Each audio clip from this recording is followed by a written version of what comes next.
It's Saturday, February 25th, 2023. A quick video today. I just wanted to share a few things with everybody out there. Just a few things I was thinking about today. I took down a couple notes. And please feel free to comment down below. Please give this video a thumbs up, share all of my videos, and most of all, make sure you subscribe. But a few of the things I was thinking about today is, as we were out, people are at the mall today, people are out eating, people are driving around in cars, new cars. The average price of a monthly payment of a new car now is $700 per month. And if my memory serves me correct, about 15–16% of people driving new cars have a payment of over $1,000. And just as we were out today, mall was busy. The stores weren't busy, but the restaurants were busy. People are out walking around, people are driving around. And it's surprising to see, but it really isn't, because we know that people are now so dependent on debt. They're going to go out to dinner. They're going to use a credit card. They're going to go out. If they shop, they're going to more than likely use a credit card. Something breaks on the car or at the house, they're going to use a credit card. And so, as I was out today, just an observation, I must say, people look incredibly unhealthy. We have no doubt an obesity epidemic out there. And this isn't to criticize or judge anybody. This is to wake you up. You do not want to be in poor health, especially now with what we are heading into. But an observation from where I was at today in Palm Desert, I would say at least 70% of the people I saw at the mall today were obese. And this is going to be very troubling down the road, because our health system is already in big trouble. And you look at a lot of these people who are so unhealthy, they're in their teens, 20s, 30s. What type of quality of life are they going to have, and what type of diseases are they going to encounter being obese for so long, at such an early age, and going through your whole life obese? If you don't turn it around, you're going to have a very, very poor quality of life. But we know we're all heading down into where this is all heading. It's heading down into a serious collapse. And I cannot stress enough that you don't want to be in poor health. You want your body running as in the best condition it can. You want to be optimizing your body. You only have one body. And today is just another reminder as I'm out. And again, I'm not judging people. I hope everybody really takes their health seriously, really gets out, works out, gets in the best shape they possibly can. There's nothing negative about being in good shape. And being in good shape. But there are a lot of negatives that come with being in bad shape. And today was another reminder of why we cannot let our health suffer. But another thing I was thinking about today are these people who bought homes over the past couple years. And many people couldn't afford these homes. They're already losing equity. Many hoping that the equity would just go up and up and up forever. And now in a lot of areas of this country, a lot of regions of this country, we are beginning to see sales massively slow down. We know once sales begin to slow down, what comes next? Prices come down, people begin to lose equity. And so people who are depending on that equity, and again, we talked about fake millionaires yesterday. People feel rich because their home was going up 30–40% in a year. And that made people feel good. They felt rich. They went out and spent money. That is now beginning to reverse course. And watch how quickly, when this thing really begins to take place, how quickly how a housing market can go straight down, just like it went straight up. And typically when things go straight up, they come straight down. Warren Buffett, another thing I was thinking about today, Warren Buffett knows something is around the corner. I was reading an article this morning. Berkshire Hathaway fourth quarter operating earnings fall 8%. Cash hoard swells to nearly $130 billion. We talk daily why you should be putting some cash away, why you need to get your debts paid off. Berkshire Hathaway got $130 billion on the sidelines. What do they know? What are they anticipating that the average person at the mall today has no idea? Well, what they're anticipating is huge sales. They're anticipating a crash, especially in real estate. And you can bet Berkshire Hathaway is going to scoop up a lot of big sales. And I think we need to be doing the same thing. We need to be getting our debts paid down, and we need to be stacking cash right now. But again, what does this mean for you and I? I think you've got to look at this and say, hey, maybe I need to be putting some cash. Maybe I need to be stockpiling some cash right now. And what is this going to mean for the markets on Monday as Berkshire Hathaway fourth quarter operating earnings fall 8%? What is this going to mean on Monday when the markets open? Maybe absolutely nothing. Maybe the markets will just ignore it and they'll just go up. But I don't think this is a good sign. I think it's another indicator that the economy is in trouble, especially when Berkshire Hathaway loses 8% and they're stockpiling cash. Market Watch, we're in our 60s and have lost $250,000 in our 401k. Can we still retire? More than likely, no. And this is going to be a serious problem as we have a very aging country and so many people dependent to retire and retire on that 401k. I think it's going to be very, very difficult. What was yesterday the number from Fidelity? People lost 23% last year in their 401ks. What if these people lose another 23%, or even worse? What if it's 30%, 40% this year? How do these people retire? We're going to see a lot of people who thought they were going to be able to retire. They're not going to be able to retire. They're going to be working into their 80s. And I see so many older people now in their 80s working. And especially if you're on a fixed income, with the devastation of inflation, it's causing so many people to have to go back to work. And now so many people are losing money in their 401ks. And this is why I say don't depend on your 401k. If all your money right now is in a 401k, if all your money is sitting in a bank, you're going to be in very, very big trouble, because we're going to continue to watch retirement funds being looted. We stand a very, very big chance of watching bank bail-ins take place at some point. Look, if these banks get into trouble, they're taking your money. That's just a fact, that period. The FDIC insures 1.5 cents for every dollar in the bank. Because, I would read comments in the past, JB, my money's insured, it's FDIC, wake up, you don't know what you're talking about.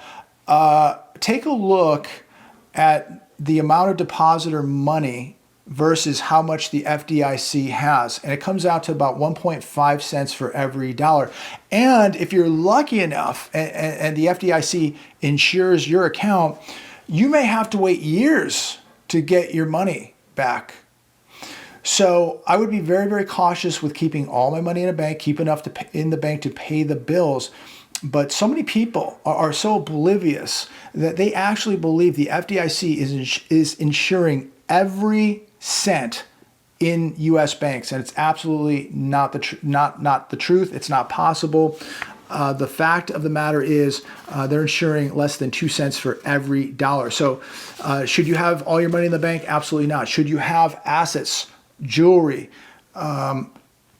gold, silver, physical in a safe deposit box in a bank? No, because you still have a counterparty risk that if somebody doesn't answer the door that day to let you in and unlock the vault so you can get into your safe deposit box, you're in trouble. You're not going to get it. That bank shuts down. I remember we were seeing a lot of banks shutting down a couple years ago, and you would have to call an 800 number to go into the bank. So you might have to wait 24, 48, 72 hours to see somebody at the bank. And what if you want to get into that safe deposit box right now, today, and they go, well, we can't do it till Friday. I don't trust them at all. We've seen too many problems where things were missing out of people's safe deposit boxes. So be very, very cautious where you're keeping your personal assets. A bank is probably the worst place to keep them. Here's another one today from CNBC. The mortgage rate you get depends partly on your credit score. Here's what to expect. I thought this was pretty interesting. And I bring it up because so many people now are behind on the car payments, they're behind on rent, they're behind on the mortgages, they're behind on credit card debt. And so this is going to affect their credit scores. And their FICO scores are being affected right now. And if you don't have an outstanding FICO score, it's going to affect your chances of buying a home. So if we look at the average home price in the US right now, around $383,000, if you have a FICO of 760 to 850, and this is from last week, the 30-year mortgage rates have gone up, but for an example, for last week, if you have perfect credit, you're going to get a 30-year at 6.41%. Your payment's $1,878. The total interest on that loan will be $376,000 for the life of that loan. Think about that. A $383,000 home, and you're going to pay $376,000 in interest. Now, if you have a FICO of 700 to 759, the rate goes up to 6.63. Remember, the rates have already gone up a little bit. They're much closer to 7% right now, but 700 to 759 FICO puts you at 6.63. Your payment goes to $1,922. You're going to pay $392,000 in interest over the life of that loan. Now, if we go from 680 to 699 on a FICO score, your 30-year rate goes up to 6.81 at $1,958 a month. That's your payment. And you're going to pay $405 in interest over the lifespan of that loan. Now we go to a FICO of 640 to 659. Now you're going to 7.45% on that loan, $2,088 a month, $452,000 of interest. And last but not least, if you're buying a home with a 620 to 639 FICO, right now the average rate is 8%, $2,201 per month, and $492,000 in interest. Now, if you're below that, you could still buy a home, but you're going to pay a much higher interest rate. You're going to have a harder time being able to buy that home. And this is why it's so important we don't get bogged down in debt, why we get the debt paid off, why we get the debt manageable so that your credit is not destroyed. A lot of people already know. They're running up their credit cards. I don't know these people personally, but I know that there's a lot of people out there doing this right now. They have 10, 12, 15 credit cards. They know that they're running out of time. They're out of money. The spouse lost their job. The husband lost their job, whoever. The transmission repair was $5,000. They had to dip into another credit card. And so they just figure, look, we're going to go out to dinner. We're going to have a nice time until these things are maxed out, and then we'll deal with it then. That's how a lot of people think right now. And that is so dangerous. But that's what people are doing right now. They figure they're just going to go out with a bang. They're just going to have a good time till it all comes to an end. And a lot of people are doing that right now. And they just figure, well, I'll file bankruptcy, and in a few years, I'll be fine. But what happens in those few years when your FICO score is destroyed? You can't rent an apartment, you can't buy a house, you can't buy a car. You're going to be in big trouble at the worst possible time. We're heading into a depression now, ladies and gentlemen. You don't want to have destroyed credit. What you want to have great credit, at least good credit to excellent credit. You want to have a stack of cash. You want to have assets, and you want to have the least amount of debt possible. That's how you're going to capitalize, and that's how you're going to win during this period. There's going to be a lot of losers, very few winners, but we are going to see discounts, sales, blue light specials like we have never seen. They are coming, ladies and gentlemen. Listen to Warren Buffett. This dude just put away $130 billion. He is going to buy everything up. Another article today that I was reading, and it was discussing our preparations, and are we really prepared for tough times? Are we prepared for a grid to go down? And most people are not. If the grid went down and you could not heat your house today, if you could not turn on the stove, how would you eat? Do you have a pellet stove? Do you have a smoker? Do you have a Coleman stove running on a propane canister? Do you have a jet boil? There's probably a million different things you could do to cook food, and there's a lot of options out there. We have jet boils, we have Coleman stoves, we have smokers, we have barbecue grills, and a few other things. But so we have ways to cook food, but a lot of people just figure they're going to turn on their microwave or turn on their gas stove or their electric stove and everything's going to be fine. What if it's not?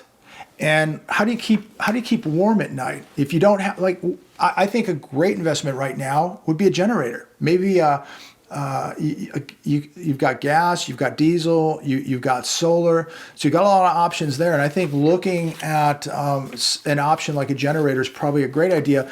But if you don't have a lot of money, go out, get yourself one of those little Coleman gas stoves, get some extra propane canisters, go get a JetBoil. One of the best items that I think the best bang for the buck for around $100, $120.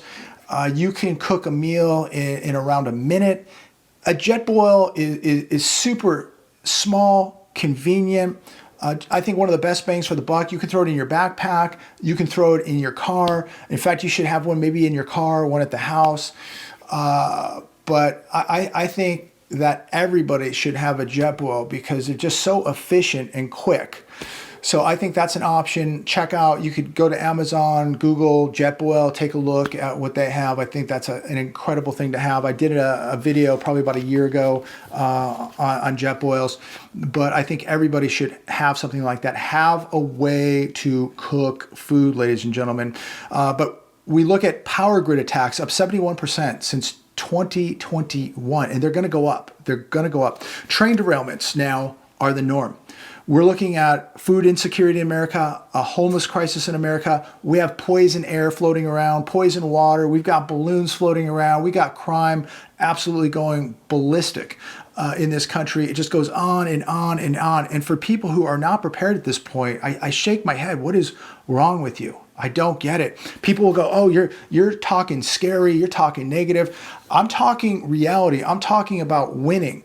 You got to do everything right now to put the odds in your favor, whether that is having the JetBoils, having the Coleman stoves, having a generator, having extra clothes, having extra firewood, extra charcoal, extra food, extra water, extra security, extra cash, extra gold, extra silver. We got to be doing everything possible in our power to put the odds in our favor right now. Maybe you don't make $500,000 a year. Maybe you don't make $100,000 a year. Maybe you make $30,000 or $40,000 a year. There's something we all can be doing. And in order to do it, everybody's probably gonna have to sacrifice something in order to do it. You wanna buy an ounce of silver today? Maybe you've gotta sacrifice 2 days at Starbucks. You wanna buy a JetBoil today? Maybe you don't go out to dinner this weekend. Maybe you don't go to the bars and party this weekend.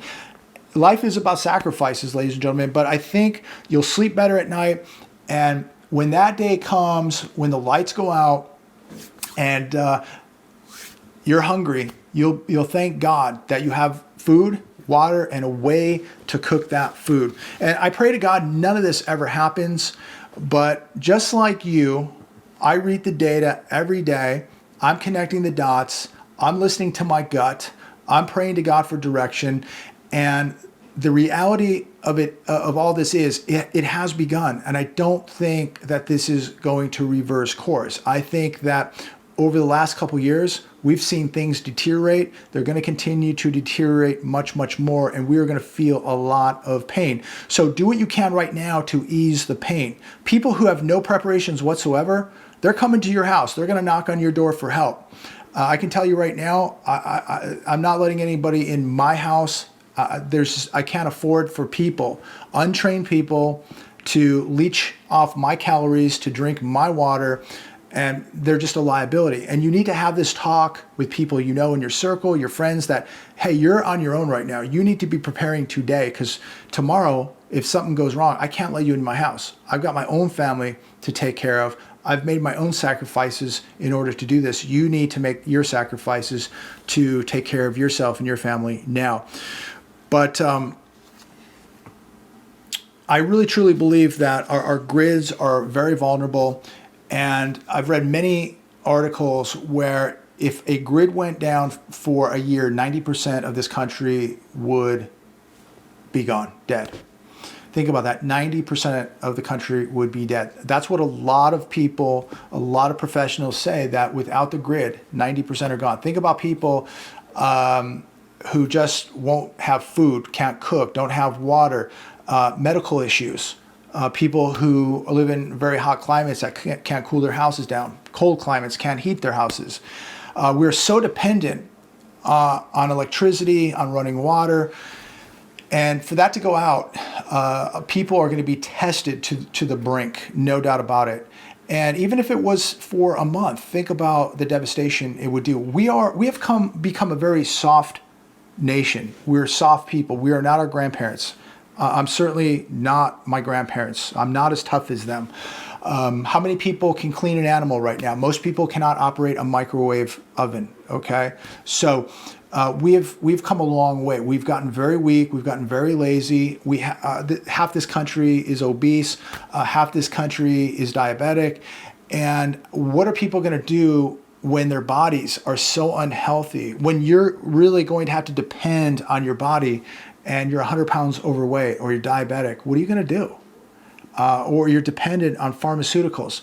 Get off the pharmaceuticals immediately. Start getting off this stuff. Eat better, train more, get positive, walk close to God, do whatever you can to get off those pharmaceuticals. If we get into an altercation with China, guess what one of the first things they're going to do? They're going to shut off our pharmaceuticals. So the more dependent, the more pharmaceuticals you take and that you're dependent on, the more risk you run of big trouble, because that's what China's going to do. They're going to start cutting us off, and 90% of our pharmaceuticals come from over there. So you think it's a good idea to be dependent on them? Now, I understand that there are some people out there that have to have certain medications. I understand that, especially people when they get older. People have, they're on blood thinners, heart medication, cholesterol type medications, things like that, and it goes on and on. But get as healthy as you can, because if you can't get those pharmaceuticals, you're going to be in big trouble. But if you get off of it now, if you can get healthy enough to get off of it, you're going to be in much, much better shape. So just a few things that I wanted to touch base on today. As I'm out in the public today, everything seems fine. People driving around in their $700 to $1,000 plus car payments. People are at the mall. People are eating a lot of food. People are getting bigger. People are getting lazier, unfortunately.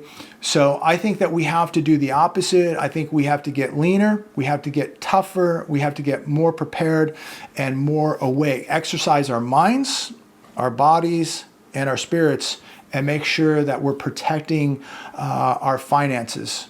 So I'm going to leave it there today. Thanks for watching. Have a phenomenal weekend. Take a little bit of time this weekend to get in better shape, to take care of your preparations, to do a little due diligence, do a little homework. Don't always rely on your financial planner.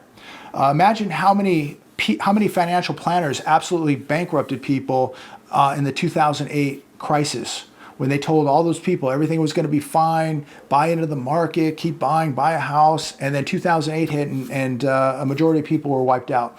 So make sure that you are responsible for you and that you understand where your money is, what it's doing, and where it's at and who is managing it. You need to really be in tune with all of this, because people are going to wake up one day and they're going to be calling their financial planners. They're going to be calling their banks. They're going to be calling their politicians. And guess what? Nobody's going to be answering.